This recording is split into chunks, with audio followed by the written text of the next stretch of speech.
जय भीम साथियों। अगर आप कामयाब नेता बनना चाहते हो, अगर आप सामाजिक बदलाव के लिए कार्य करना चाहते हो, अगर आप एक सफल दुखियों को न्याय दिलाने के लिए वकील बनना चाहते हो, अगर आप एक अच्छा अर्थशास्त्री आर्थिक मुक्ति आंदोलन चलाना चाहते हो, तो अवश्य सुने बाबा साहेब संपूर्ण वाङ्मय खंड 5 को। मन दुखी हो, मन बेचैन हो, किसी बड़ी मुसीबत में फंसे हो, कोई रास्ता नहीं सूझ रहा हो, सब साथ छोड़ दिए हो, कोई साथ नहीं दे रहा हो, सारे मार्ग बंद हो गए हो, तो बाबा साहब डॉक्टर अंबेडकर संपूर्ण वाङ्मय खंड 5 के भाग 1 से लेकर 35 तक सुनिए। संघर्ष करने की असीम शक्ति मिलेगी, मुक्ति का रास्ता मिलेगा। समस्याओं से निकलने के लिए अवचेतन मन चेतन हो जाएगा, जागरूकता आ जाएगी, जागरूक बन जाओगे। यह जो हजारों साल से मनुवाद से बहुजन समाज हार रहा है, वह इसलिए नहीं कि मनुवाद का विचार उत्कृष्ट है, बल्कि इसलिए कि बहुजन समाज स्वयं ही एक दूसरे को हराने में अवचेतन मन के साथ लगा है। बहुजन जागरूक नहीं है, होश में नहीं है, बहुजन चेतन नहीं है, अवचेतन मन से आपस में एक दूसरे की टांग खिंचाई में व्यस्त हैं। यह विचार मेरे हैं, भीम दहाड़ के हैं। अब आगे संपूर्ण वाङ्मय खंड 5 को सुनिए। 9. भारतीय महिलाओं के मताधिकार की ब्रिटिश समिति की ओर से लेडी लेटन, श्रीमती ऑस्ट्रेसी और माननीय फिलिप गा 67 डॉक्टर भीमराव अंबेडकर। मैं एक प्रश्न पूछना चाहूंगा। मुझे नहीं पता कि आप मुझसे सहमत हैं या नहीं, लेकिन मैं यह मानता हूं कि जब आप स्त्रियों के लिए मताधिकार पर जोर देते हैं, तो मैं समझता हूं कि आप यह भी चाहते हैं कि मताधिकार की व्यवस्था इस प्रकार की जाए कि जो महिलाएं मताधिकार के लिए दर्ज की जाएंगी, वे भारतीय समाज के हर वर्ग से लेनी होंगी, न कि आवश्यक रूप से अन्यतः उच्च वर्ग से अथवा मध्य वर्ग से या निम्न वर्ग से। एक और निर्वाचक सूची में स्त्रियों का उन समुदायों से कुछ अनुपात अवश्य होना चाहिए जिनसे वे ली जाएं। लेडी लेटन, जहां तक व्यवहारिक दृष्टि से संभव हो, निश्चय ही। गा 68 डॉक्टर भीमराव अंबेडकर। मेरा मतलब है कि आपका यह पक्ष कथन नहीं है कि आप 1:4 या 1:5 का गणितीय अनुपात चाहती हैं, लेकिन उस अनुपात के अलावा आप यह भी चाहेंगी कि सभी वर्गों की सभी स्त्रियों के नाम रजिस्टर में दर्ज होने चाहिए। लेडी लेटन, जहां तक संभव हो, हम यह महसूस करना चाहती हैं कि शहरी और ग्रामीण मतदाता तथा विभिन्न वर्गों का पर्याप्त रूप से प्रतिनिधित्व होगा। गा 69 डॉक्टर भीमराव अंबेडकर।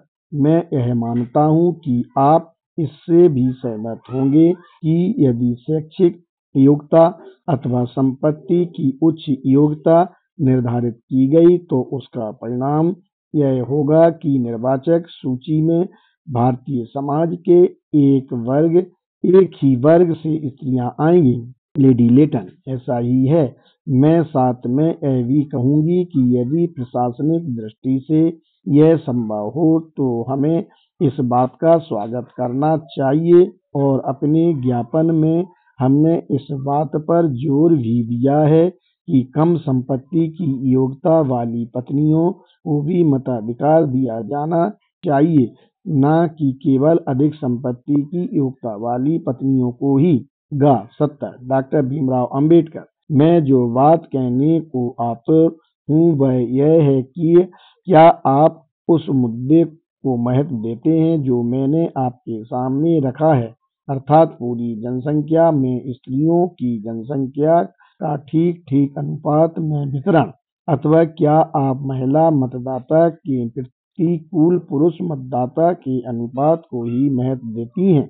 लेडी लेटन, इन दोनों पक्षों को महत्व देती हूँ, किंतु हमारा विचार है कि फिलहाल स्त्रियों के हित इस मामले में पर्याप्त सुरक्षित हैं।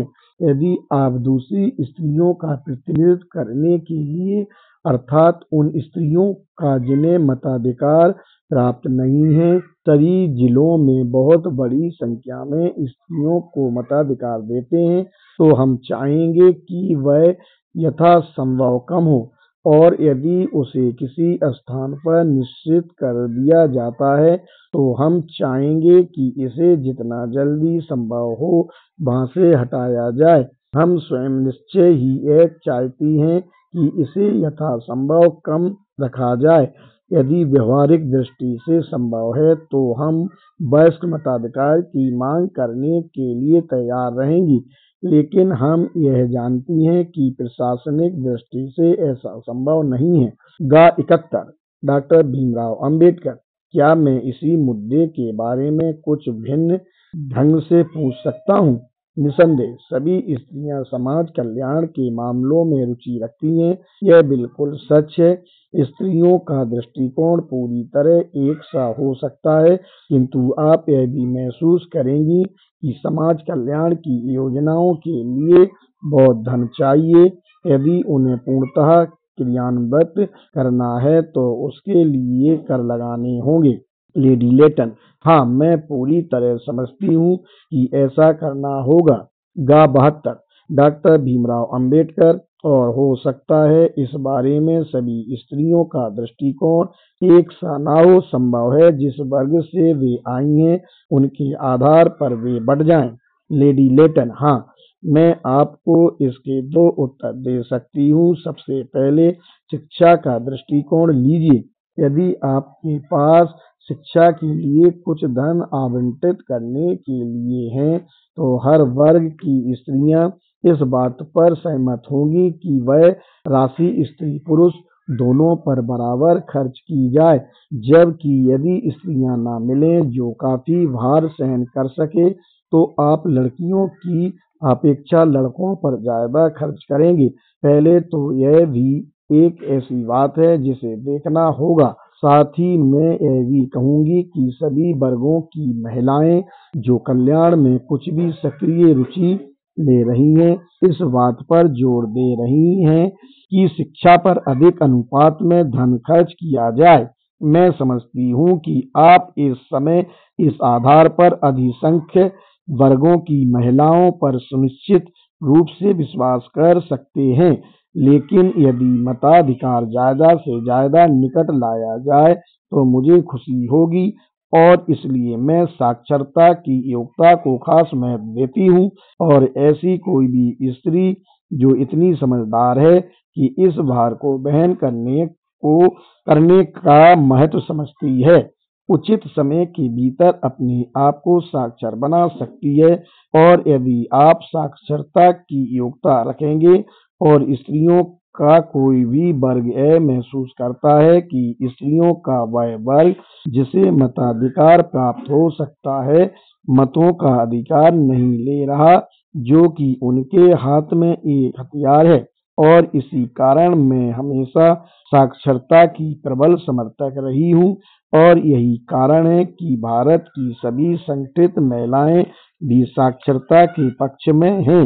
गा 73 डॉक्टर भीमराव अंबेडकर। जहाँ तक आप मेरे दृष्टिकोण को समझते हैं, मेरा समाधान हो गया है। माननीय फिलिप हार्टॉग, मैं आपसे साक्षरता के बारे में एक प्रश्न पूछना चाहता हूँ। हमें वास्तव में इस बारे में कोई जानकारी नहीं है कि स्त्रियों के लिए मताधिकार की कसौटी के रूप में साक्षरता की योग्यता अपनाने के खिलाफ बताई गई क्या क्या प्रशासनिक कठिनाइयां हैं, लेकिन मैं जो कठिनाइयां समझ पाया हूँ वे हैं।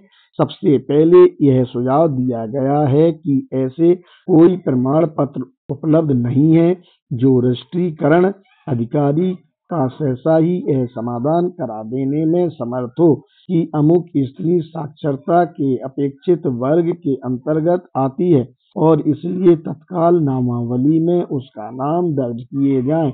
ऐसी स्थिति में हमें प्रस्ताव में सुझाई गई प्रक्रिया अपनानी होगी कि ग्राम अधिकारी जांच पड़ताल करे और उनके प्रमाण पत्र पर तहसीलदार व्यक्ति हस्ताक्षर करें। मेरे विचार में जो प्रशासनिक कठिनाई बताई गई है वह यह है कि ग्राम अधिकारी यह जानने के लिए गांव में किसी स्त्री के पास कैसे जाएगा कि वह साक्षर है या नहीं। क्या आप इसके लिए उस स्त्री पर निर्भर करना चाहते हैं जो मताधिकार प्राप्त करना चाहती है कि वह आगे आए और आवेदन करे? माननीय फिलिप हार्टोग, मेरा विचार है कि यही एकमात्र संभव उपाय है। उसे स्वयं या अपने पति की मार्फत यह कहने के लिए पर्याप्त रुचि दिखानी होगी, मेरी इच्छा है कि मेरा नाम सूची में दर्ज कर लिया जाए। मैं साक्षर हूँ और परीक्षा देने के लिए तैयार हूँ।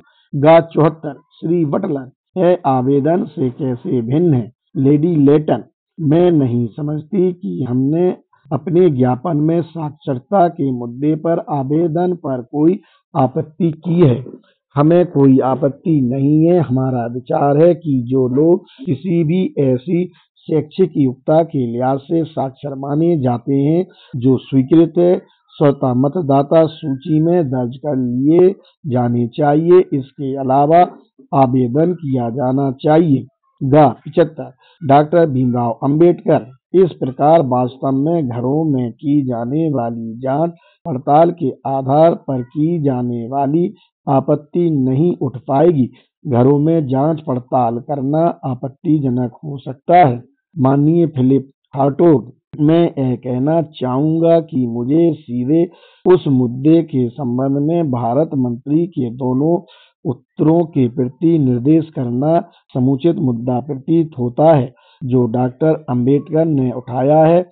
प्रश्न 7437 के उत्तर में भारत मंत्री ने कहा था, भविष्य में लड़कियों या स्त्रियों की भावी संतानों के लिए भी निर्वाचन प्रायोजन के लिए आपके शिक्षा संबंधी रजिस्टरों और विवरणियों को अपनाना अधिक आसान होगा, किंतु उन प्रांतों में जहां ऐसा अब तक नहीं किया गया है, पहले निर्वाचन में ऐसा करने में काफी कठिनाई होगी।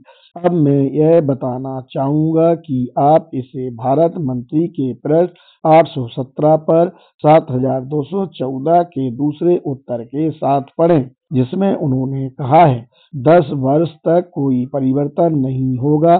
सेल्सबरी के मार्क्वेस के प्रश्न के उत्तर में उनका सुझाव है कि संसद के अधिनियम में वह कहेंगे कि 10 वर्ष तक मताधिकार में कोई तब्दीली नहीं हो सकती। परिणाम स्वरूप दूसरे, तीसरे या चौथे निर्वाचनों के लिए रजिस्टर रखने का कोई लाभ नहीं होगा यदि दूसरे, तीसरे और चौथे निर्वाचन 10 वर्ष की अवधि के भीतर ही होते हैं। अब हम संख्या के प्रश्न पर आएं। साक्षर स्त्रियों की कुल संख्या लोथियन रिपोर्ट में अनुमानतः 12.5 लाख बताई गई है।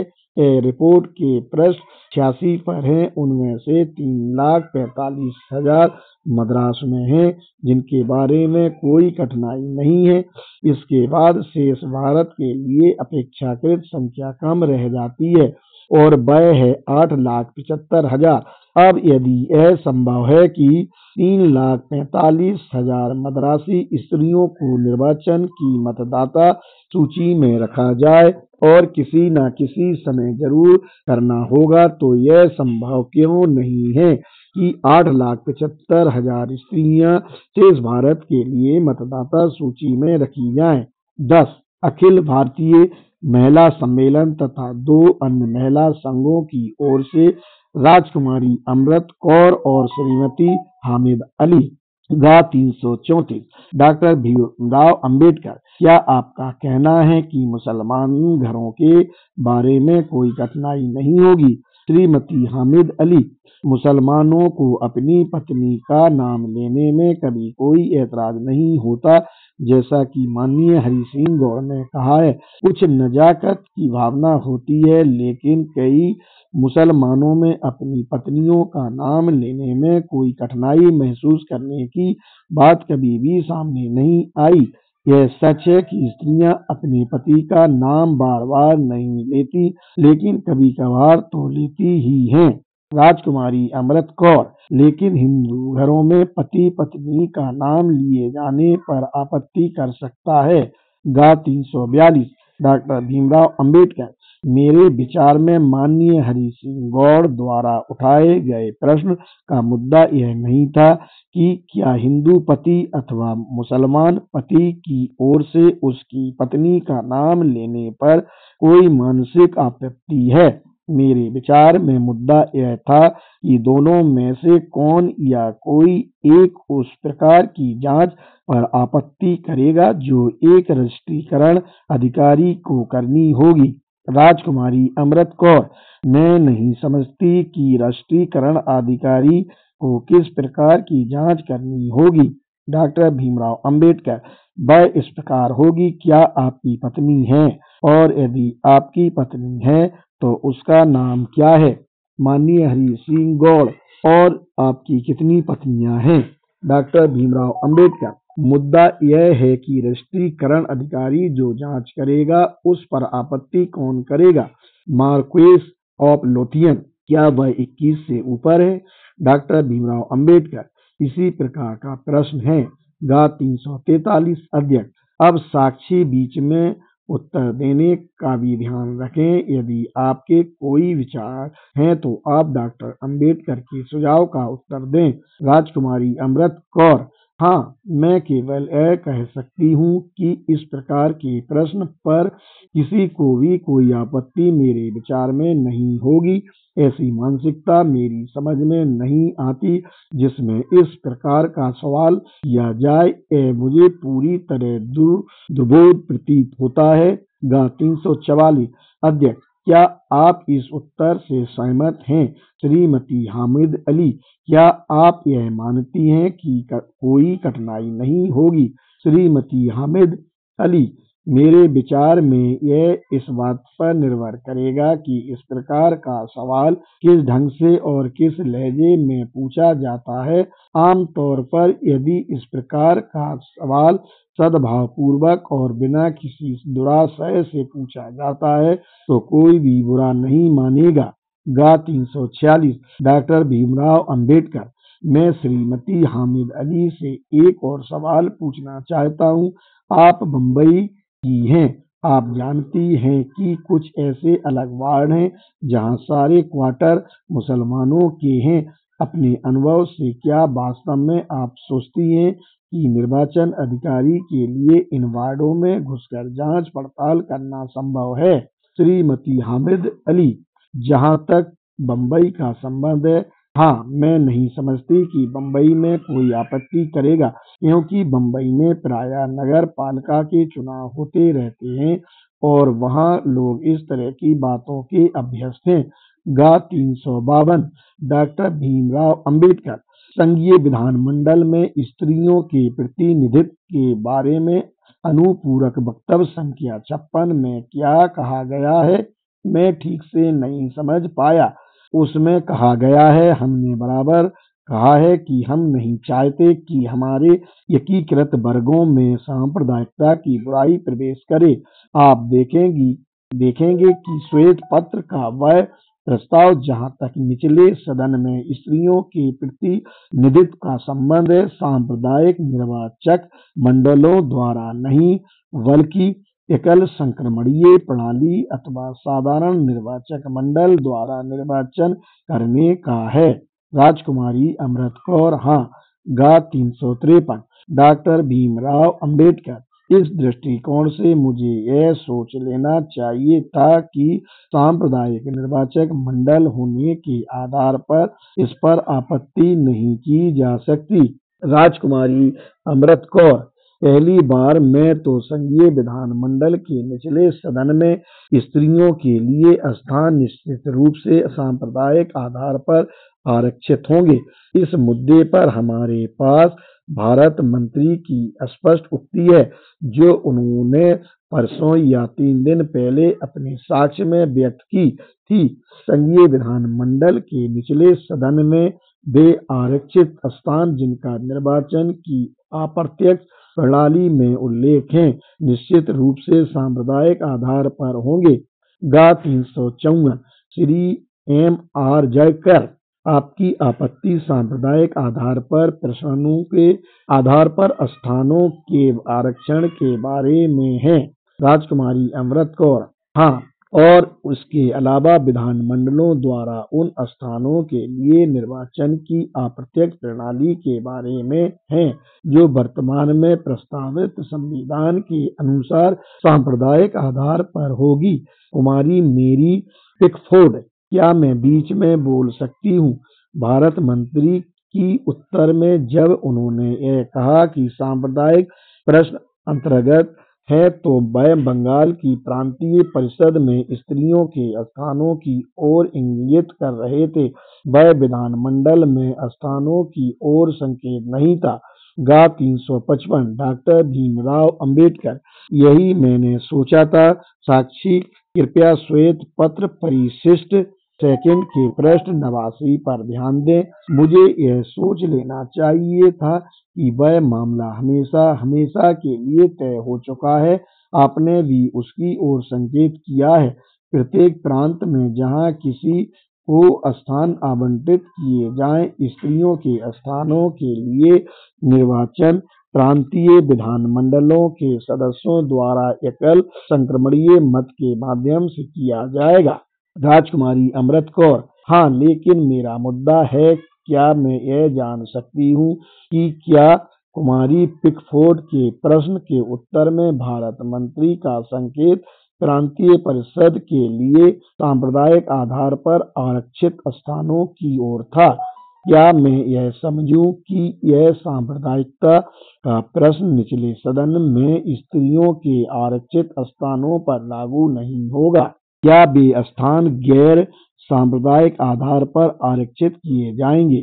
मैं यह स्पष्ट रूप से जानना चाहती हूँ कि किस आधार पर ये स्थान आरक्षित करने होंगे। गा 363 डॉक्टर भीमराव अंबेडकर, मुझे इसे और स्पष्ट करने दें, क्योंकि मेरे विचार में इस बारे में कुछ दुविधा है और मुझे उसे दूर कर देना चाहिए। सबसे पहले, क्या आपको अप्रत्यक्ष निर्वाचन पर आपत्ति है? राजकुमारी अमृत कौर, हाँ। गा 364 डॉक्टर भीमराव अंबेडकर, आपको भी आपत्ति है?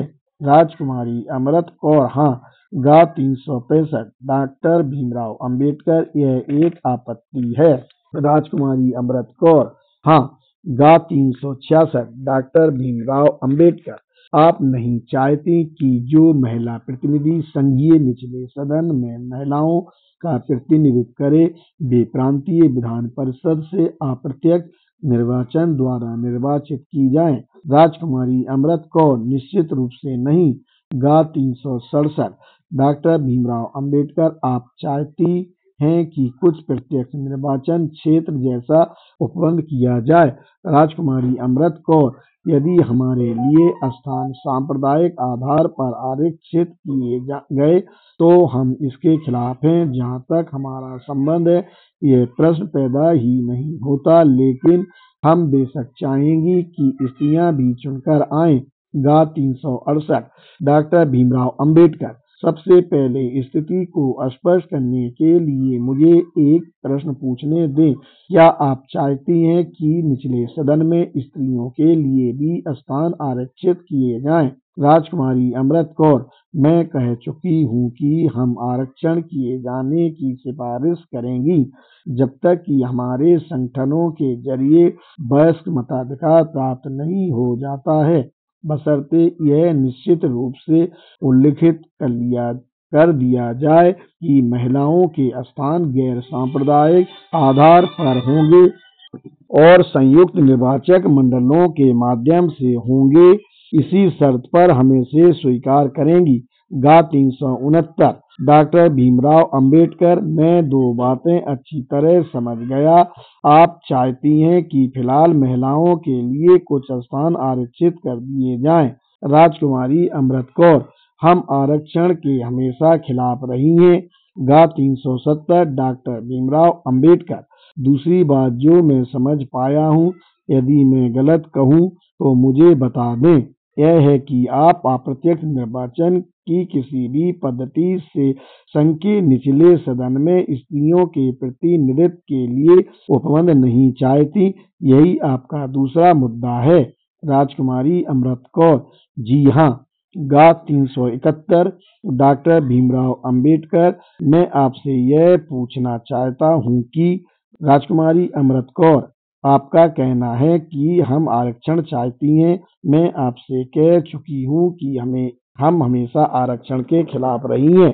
गा 372 डॉक्टर भीमराव अंबेडकर, आप कतई कोई आरक्षण नहीं चाहती।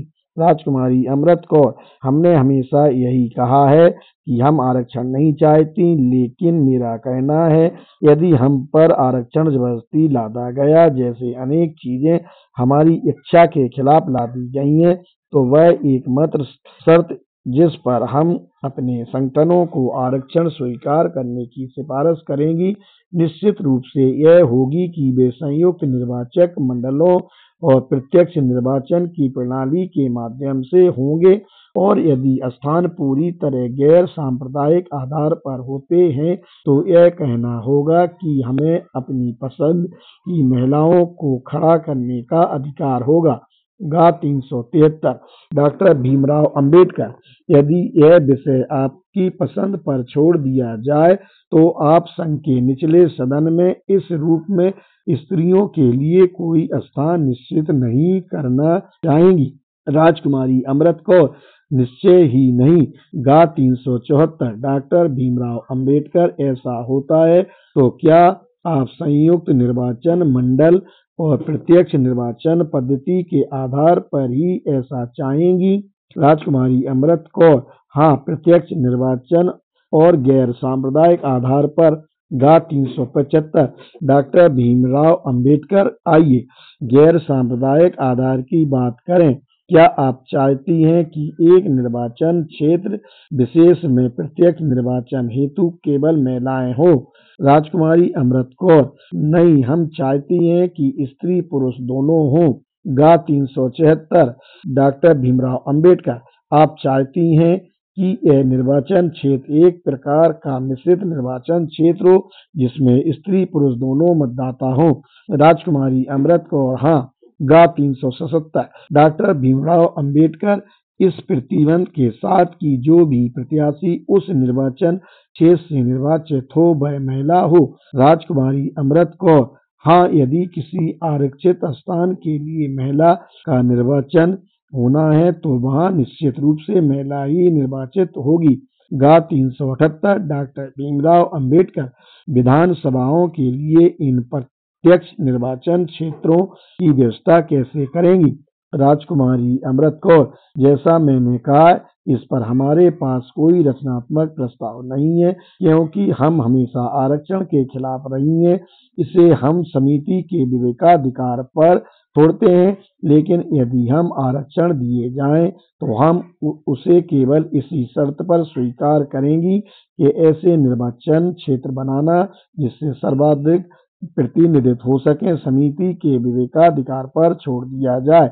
गा 379 डॉक्टर भीमराव अंबेडकर, मेरे विचार में आपने एक प्रश्न के उत्तर में कहा था कि आपको संघीय विधान मंडल के निचले सदन में स्त्रियों के प्रतिनिधित्व के लिए श्वेत पत्र में दी गई निर्वाचन की अप्रत्यक्ष प्रणाली पर आपत्ति थी, क्योंकि अर्थ होगा सांप्रदायोन्मुख होना। राजकुमारी अमृत कौर, हाँ। गा 380 डॉक्टर भीमराव अंबेडकर, विभिन्न प्रांतीय परिषदों के प्रतिनिधिगण अपने मतों का इस्तेमाल सांप्रदायिक रीति से करेंगे और आपकी आपत्ति का यही आधार है ना। राजकुमारी अमृत कौर, मैं इस प्रश्न का उत्तर पहले ही दे चुकी हूँ, क्या नहीं।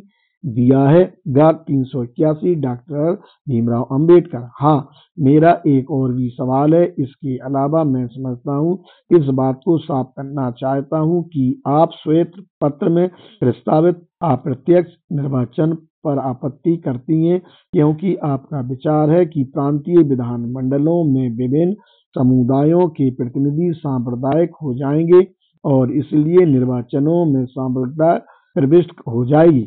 राजकुमारी अमृत कौर, क्या मैं दोबारा उत्तर दूं? सबसे पहले तो हमें अप्रत्यक्ष चुनाव पर आपत्ति है क्योंकि हम प्रत्यक्ष चुनाव चाहती हैं। गा 382 डॉक्टर भीमराव अंबेडकर। हाँ, मैं समझ गया। राजकुमारी अमृत कौर, यह पहली आपत्ति है। दूसरी आपत्ति यह है कि जब हमारे लिए अप्रत्यक्ष निर्वाचन प्रांतीय परिषदों के जरिए प्रस्तावित किया जाए तो ये प्रांतीय परिषदें जो सांप्रदायिक आधार पर बनने जा रही हैं स्वभावतः उस सांप्रदायिक प्रश्न को उन महिलाओं तक ले जाएंगी जिन्हें वे निर्वाचित करेंगी। डॉक्टर भीमराव अंबेडकर, यह सच है, लेकिन मैं एक दूसरा सवाल करना चाहता हूँ। मैं आपकी आपत्ति अच्छी तरह समझता हूँ कि प्रांतीय विधान परिषदों में विभिन्न समुदायों के भिन्न भिन्न प्रतिनिधियों को लेने से स्त्रियों के चुनाव में एक तात्विक विचार घर कर जाएगा। गा 383 श्री एम.आर. जयकार। अप्रत्यक्ष चुनाव के बारे में यह आपकी आपत्तियों में से केवल एक है, लेकिन मैं समझता हूँ कि एक दूसरी आपत्ति भी इसी आधार पर है कि यह अप्रत्यक्ष है। राजकुमारी अमृत कौर, मैं कई बार ऐसा कह चुकी हूँ। गा 384 डॉक्टर भीमराव अंबेडकर। सवाल यह है, उदाहरण के लिए आप अपने ही प्रत्यक्ष निर्वाचन क्षेत्र को लें या किसी भी निर्वाचन क्षेत्र को ले लें, जैसे बम्बई शहर को ही ले लें। उसी निर्वाचन क्षेत्र में जिसे आप चाहेंगी कि वह निचले सदन में महिला प्रतिनिधि के चुनाव के लिए खास तौर पर बनाया जाए, आपको विभिन्न समुदायों के स्त्री और पुरुष दोनों प्रकार के मतदाता मिलेंगे। राजकुमारी अमृत कौर। हाँ। गा 385 डॉक्टर भीमराव अंबेडकर। क्या आपका तात्पर्य यह सुझाव देना है कि जो मतदाता स्त्री प्रतिनिधि के चुनाव में भाग लेंगे वे उन प्रतिनिधियों की अपेक्षा कम संप्रदाय मुखी होंगे जो प्रांतीय विधान परिषदों में उन बड़े बड़े समुदायों के होंगे जो अप्रत्यक्ष आधार पर महिला अभ्यर्थी के चुनाव में भाग ले रहे होंगे? राजकुमारी अमृत कौर। बेशक, क्योंकि सांप्रदायिकता का सवाल जनसाधारण की अपेक्षा इस प्रकार के लोगों में कहीं ज्यादा होता है जो विधानमंडल में आते हैं। गा 386 डॉक्टर भीमराव अंबेडकर। लेकिन मैं आपका ध्यान इस तथ्य की ओर दिलाना चाहता हूँ कि ये निर्वाचक मंडल ही उन लोगों का चुनाव करेंगे जो प्रत्यक्ष चुनाव में मतदाता होंगे। राजकुमारी अमृत कौर।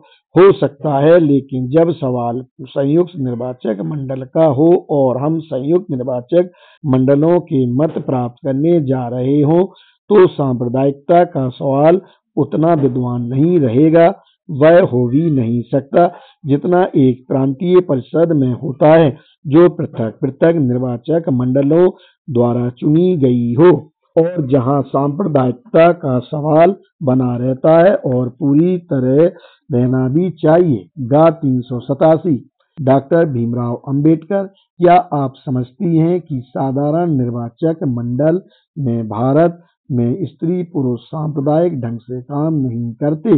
राजकुमारी अमृत कौर। जन साधारण में निश्चित रूप से नहीं। गा 388 डॉक्टर भीमराव अंबेडकर। क्या आपने कभी मतदान होते देखा है? राजकुमारी अमृत कौर। हाँ, हमने अपने संगठन की एक महिला सदस्य के मामले में हाल ही का उदाहरण देखा है। उसने संयुक्त निर्वाचक मंडल से बम्बई में सर्वाधिक मत प्राप्त किए और व्यवहारिक रूप से एक भी स्त्री नहीं, सबके सब पुरुष, दलित वर्ग और हरेक ने मतदान किया था और उसने सर्वाधिक मत प्राप्त किए थे। यह नगर पालिका के चुनाव का एक उदाहरण है। वह अकेली महिला नहीं थी, एक दूसरी महिला भी थी। पटना में विश्वविद्यालयों के चुनाव के उदाहरण भी हमारे पास हैं। जहां पुरुषों ने स्त्रियों को चुना और सांप्रदायिकता के सवाल को लेकर कोई कठिनाई नहीं हुई। गा 389 डॉक्टर भीमराव अंबेडकर। जब मुद्दा यह हो कि क्या महिला चुनी जाएगी तो निसंदेह सांप्रदायिक भावना अप्रत्यक्ष चुनाव की अपेक्षा प्रत्यक्ष चुनाव में कम होगी। राजकुमारी अमृत कौर। निश्चय ही जब कभी अप्रत्यक्ष चुनाव परिषद के माध्यम से हो रहा होगा तो वह सांप्रदायवाद से व्याप्त होगा। गा 406 डॉक्टर भीमराव अंबेडकर। इन परिषदों में जहां वास्तव में महिलाएं सदस्य हैं वहां मैं समझता हूं वे नामजद की गई हैं। राजकुमारी अमृत कौर। हाँ, चुनाव जैसी कोई चीज नहीं है। गा 407 माननीय हरि सिंह गौर। विधानसभा में वे कभी नामजद नहीं की गई हैं। डॉक्टर भीमराव अंबेडकर कभी नहीं। गा 408 डॉक्टर भीमराव अंबेडकर। क्या कोई अनर्हता है? राजकुमारी अमृत कौर। मेरे विचार में नहीं। श्रीमती हामिद अली। क्या इस बारे में मैं यह कह सकती हूँ कि देशी राज्यों के शासकों ने इस अनर्हता को हटा दिया है? डॉक्टर भीमराव अंबेडकर। यह अभी हाल में हुआ है। कुछ प्रांतों में तो अभी हाल ही में हुआ है कि इस अनर्हता को हटाए जाने के बाद दूसरे चुनाव के लिए मुश्किल से समय मिला है। 11 श्रीमती पी के सेन और श्रीमती एल मुखर्जी। गात 588 डॉक्टर भीमराव अंबेडकर। क्या यह निष्कर्ष निकाला जाए कि यदि महिलाएं व्यवसायों में प्रवेश करेंगी तो उनमें इस प्रकार के सांप्रदायिक भेदभाव का फैलना बहुत संभव है? श्रीमती एल मुखर्जी। मैं ऐसा नहीं समझती। स्त्री होने के नाते स्त्रियां स्वभावतः ऐसी सांप्रदायिक भावनाओं से मुक्त होती हैं। गा 589 डॉक्टर भीमराव अंबेडकर। उदाहरण के लिए आज नौकरियों और वृत्तिक नियुक्तियों के लिए संघर्ष या खींचातानी वस्तुतः पुरुषों तक ही सीमित है। श्रीमती एल मुखर्जी। हाँ। गा 590 डॉक्टर भीमराव अंबेडकर। ज्यादातर इसलिए कि भारत में महिलाएं परिवार की कमाऊ सदस्य नहीं होती। श्रीमती एल मुखर्जी। आपकी बात मैं अच्छी तरह समझती हूँ। गा 591 डॉक्टर भीमराव अंबेडकर। अतः शिक्षा के मामले को ही लें, यदि पुरुषों के साथ साथ महिलाएं भी शिक्षा के फलस्वरूप अथवा आपके अपने विश्लेषण के अनुसार हो इस पैसे में और अन्य पैसों में आ जाए तो कदाचित यह चीज उनमें भी आ जाएगी। श्रीमती एल मुखर्जी। बहुत संभव है। मैं इस सवाल का उत्तर तब तक नहीं दे सकती जब तक कि हम परिणाम ना देख लें। गा 592 डॉक्टर भीमराव अंबेडकर। मैं यह मुद्दा आपके सामने रखना चाहता था। श्रीमती एल मुखर्जी। मैं यह महसूस करती हूँ कि भविष्य में जब हमारी महिलाएं व्यवसायों में जाने की स्थिति में हो जाएंगी तो सांप्रदायिकता की मनोभावना ही समाप्त हो जाएगी। मैं ऐसी आशा करती हूँ। डॉक्टर भीमराव अंबेडकर। मैं भी ऐसी आशा करता हूँ। गा 610 डॉक्टर भीमराव अंबेडकर। श्रीमती सेन। मैं आपसे एक सवाल पूछना चाहता हूँ। आपने संघ के निचले सदन में स्त्रियों के प्रतिनिधित्व के बारे में अपने विचार स्पष्ट किए हैं और आपने श्वेत पत्र में अप्रत्यक्ष चुनाव के लिए किए गए उपबंध पर अपनी आपत्ति व्यक्त की है। श्रीमती पी के सेन। हाँ। गा 611 डॉक्टर भीमराव अंबेडकर। प्रांतीय विधानमंडलों में स्त्रियों के प्रतिनिधित्व के लिए किए गए उपबंध के बारे में मैंने आपके विचार कहीं नहीं देखे हैं, ना सिवाय उनके जो आपने साधारणतः व्यक्त किए हैं कि आप ऐसा कोई उपबंध पसंद नहीं करेंगी जो सांप्रदायवाद का रक्षक हो। श्रीमती पी के सेन। हाँ। गा 612 डॉक्टर भीमराव अंबेडकर। क्या इस बारे में आपको कोई सुझाव देना है? श्री पी के सेन। मैं सवाल को ठीक से नहीं समझ पाई। गा 613 डॉक्टर भीमराव अंबेडकर। प्रांतीय विधानमंडलों में अनेक सीटों की व्यवस्था है जो स्त्रियों द्वारा भरी जाएंगी। श्रीमती पी के सेन। हाँ।